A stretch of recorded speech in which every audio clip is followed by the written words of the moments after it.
Our scalp has to produce a certain amount of oil to stay moisturized and protect our hair by creating a thin barrier between it and the environment. But the excessive sebum may cause a lot of discomfort, starting from a lack of volume and dull hair to an irritated scalp and problems with dandruff. Luckily, if you identify the cause of the excessive oiliness, you can get it under control. 1. You wear tight and sleek hairstyles too often. While going with a chic ponytail may seem like a good way to hide your greasy hair, it's actually the other way around. Your hair may look neat, but this hairstyle causes your sebum to accumulate under your hair and its roots. Sleek hairstyles require a lot of styling products that smooth and weigh down your hair, making it get oilier quicker. What to do? Don't overdo it with styling products and hairstyles that require a lot of brushing and touching your hair. 2. You don't rinse your hair with cold water. Hot water is great for opening up the pores and hair cuticles and removing the dirt, but it may be damaging to your hair. It washes off sebum and may dry your scalp too much, causing dandruff and excessive oil production.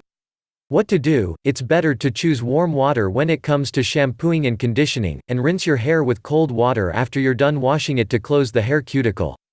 3. You choose the wrong hair care products.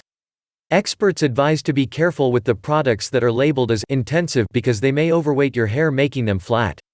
They may cover the hair in a thin protective layer that makes your hair look more greasy if you have thin hair or an oily scalp. What to do? Experts advise avoiding products that are designed for dry or damaged hair. They usually cover the hair in a thin protective layer that makes your hair look more greasy if you have thin hair or an oily scalp.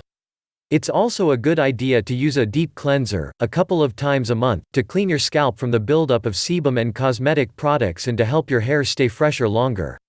You can also try some natural remedies like applying coconut oil to nourish your hair, but decrease its oiliness at the same time. 4. You brush and touch your hair too often. When you touch your hair, you transfer oils and bacteria from your hands to your hair that end up making your hair look more greasy. Brushing your hair too often also does more harm than good. Constant brushing makes sebum spread throughout your hair and makes it look less voluminous and fresh. What to do? Make a habit of not touching your hair with your hands, especially subconsciously when you're nervous or during a conversation. Don't overbrush your hair. Experts suggest that 2 times a day may be enough for people who don't have very curly or textured hair, and always do it with a clean brush. 5. You're too stressed. Stress makes your body produce more cortisol. This hormone triggers your skin to produce more sebum and, as a result, it looks and feels more oily.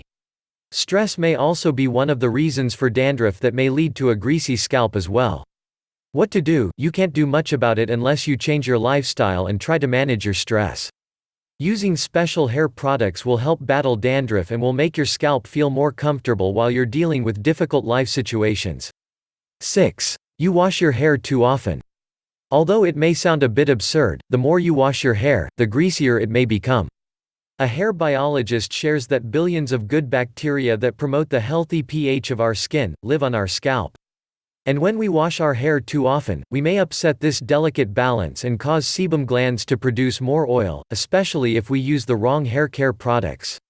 What to do? Try to gradually decrease the number of times you wash your hair and use shampoos that don't overdry the scalp. Experts advise paying attention to the area you live in and the hair problems you have. For example, city dwellers are more likely to have to wash their hair more often than people who live in rural areas because of the residue that ends up on their hair. 7. It's just the way your body works. Some hair types are just more prone to getting oily quicker than the others. For example, people with straight hair are more likely to suffer from greasiness than people who have textured or wavy hair. It happens because sebum slides down the hair and is more visible at the roots of the hair. Keep in mind that some health problems, like hormonal imbalances and seborrheic dermatitis, may cause excessive sebum production. What to do? Make sure to go to the doctor if something is bothering you or if you notice any unusual changes in the way your hair looks. How often do you have to wash your hair? What methods have helped you deal with hair greasiness? Share your experience in the comments.